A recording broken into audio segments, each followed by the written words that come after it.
You know, when nearly half the entire planet uses one of your products, well, when you lay out a vision for the future, people tend to pay attention, and Mark Zuckerberg just did exactly that. So what is the blueprint he's actually trying to build? Let's break it down. Okay, so it all kicks off with this piece of hardware that honestly sounds like it was ripped straight from a movie. A team member actually called their new prototype exactly that. I mean, that is an incredibly bold claim, but it's one they've been working on for 10 years. And let's be super clear, this is the core bet. He's not just thinking about a cool new gadget, he is imagining the absolute successor to the smartphone.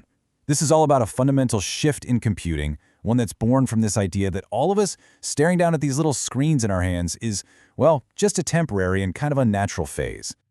So what is this thing? What exactly is this piece of hardware that could one day replace the phone in your pocket?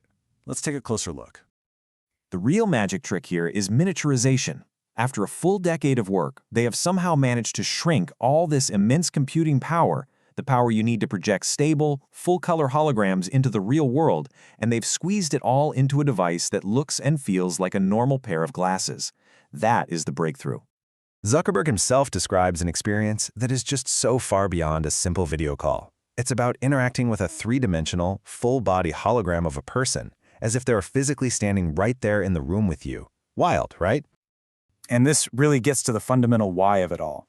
The argument is that phones, for all their power, are pretty isolating. They pull our attention away from people, away from our surroundings.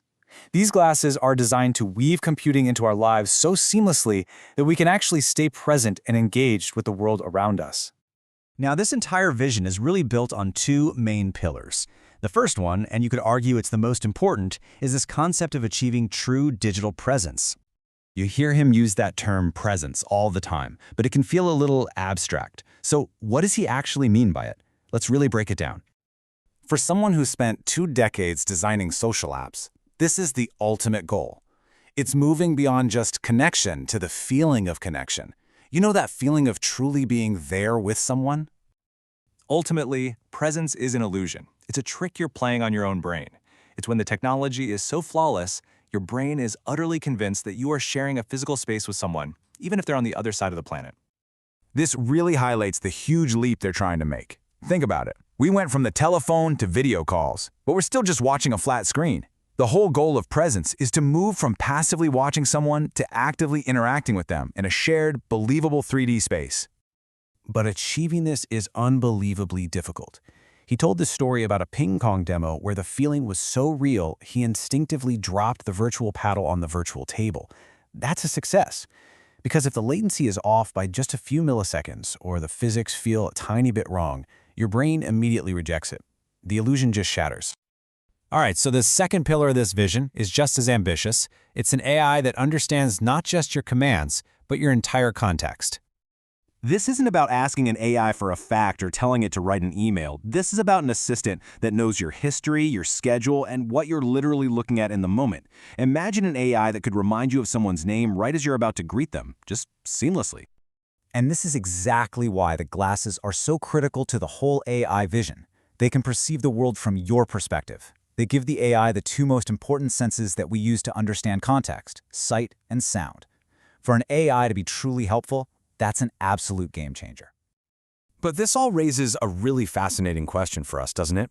When does AI truly help us? And when might it actually get in the way of our own growth? An AI universal translator that removes a barrier to human connection, that feels like a clear win. But what about an AI that helps you articulate your feelings? I mean, isn't the struggle to find the right words part of how we grow as people? What do you think? Zuckerberg's perspective on this is that technology doesn't really eliminate struggle, it just elevates it.